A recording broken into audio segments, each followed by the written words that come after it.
Here's a story from Grandpa for my three favorite little girls, Emma, Ayla, and Audrey. Today I have a story about a little boy and his grandma riding a bus. I know that you girls know the song, "The wheels on the bus go round and round," but I don't know if you've ever actually ridden on a bus. Have you? In some cities, it's much easier to get around by taking the bus rather than by owning and driving a car. The little boy in this story, CJ, and his grandma, whom he calls Nana, ride the bus to get around in their city. Riding a bus can be different every time you ride it because you're traveling with different people each time. And being with different people is always interesting. Here's the story. Last Stop on Market Street. Written by Matt de la Pena. Pictures by Christian Robinson. Matt has dedicated this story to Luna and her two grandmas, Ronnie and Grace.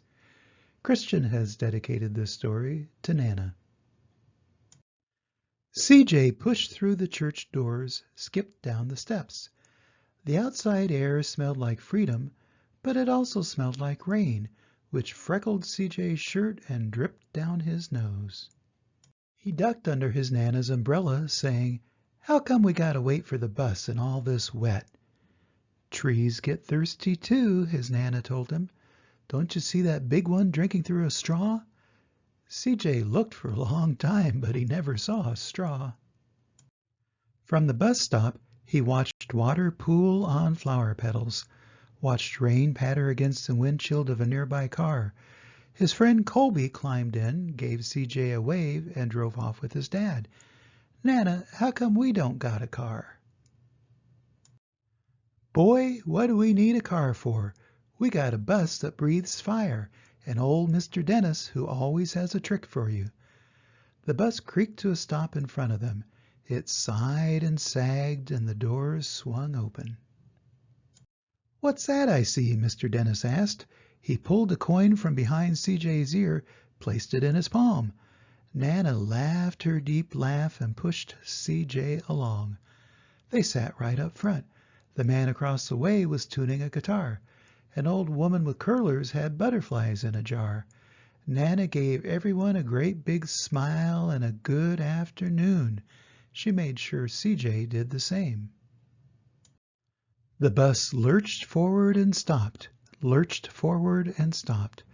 Nana hummed as she knit. "How come we always got to go here after church?" CJ said. "Miguel and Kobe never have to go nowhere." "I feel sorry for those boys," she told him. "They never get a chance to meet Bobo or the Sunglass Man. And I hear Trixie got herself a brand new hat." CJ stared out the window feeling sorry for himself.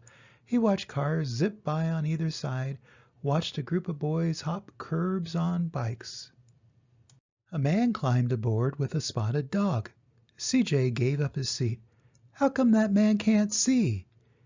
"Boy, what do you know about seeing?" Nana told him. "Some people watch the world with their ears." "That's a fact. Their noses, too," the man said, sniffing at the air. "That's a mighty fine perfume you're wearing today, ma'am." Nana squeezed the man's hand and laughed her deep laugh. Two older boys got on next. CJ watched as they moved on by and stood him back. "Sure wish I had one of those," he said.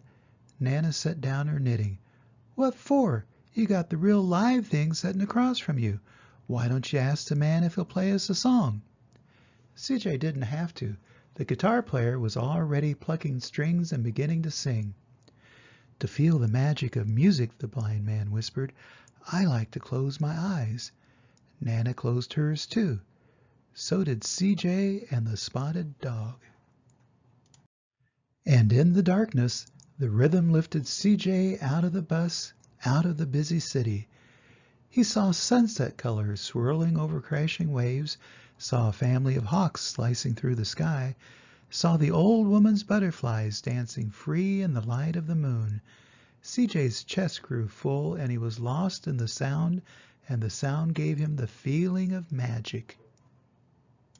The song ended, and CJ opened his eyes. Everyone on the bus clapped, even the boys in the back. Nana glanced at the coin in CJ's palm. CJ dropped it in the man's hat. Last stop on Market Street, Mr. Dennis called. CJ looked around as he stepped off the bus. Crumbling sidewalks and broken down doors, graffiti-tagged windows and boarded-up stores. He reached for his Nana's hand. "How come it's always so dirty over here?" She smiled and pointed to the sky. "Sometimes when you're surrounded by dirt, CJ, you're a better witness for what's beautiful." CJ saw the perfect rainbow arcing over their soup kitchen. He wondered how his Nana always found beautiful where he never even thought to look. He looked all around them again, at the bus rounding the corner out of sight, and the broken street lamps still lit up bright, and the stray cat shadows moving across the wall. When he spotted their familiar faces in the window, he said, "I'm glad we came." He thought his Nana might laugh her deep laugh, but she didn't. She patted him on the head and told him, "Me too, CJ. Now, come on." And that's the end of the story. So while this story was kind of about CJ and his Nana riding a bus, it was really about Nana teaching CJ how to look at the world in a positive way and how to see the beauty of the things and the people around him. That's a very valuable lesson to learn in life, and learning how to see things in a positive and beautiful way can help you to make a much happier life for yourself. Kind of like how I see you three girls as very positive and beautiful, and you've given me a much happier life just by being here. Always remember that Grandpa loves you, and I hope to see you soon. Bye-bye.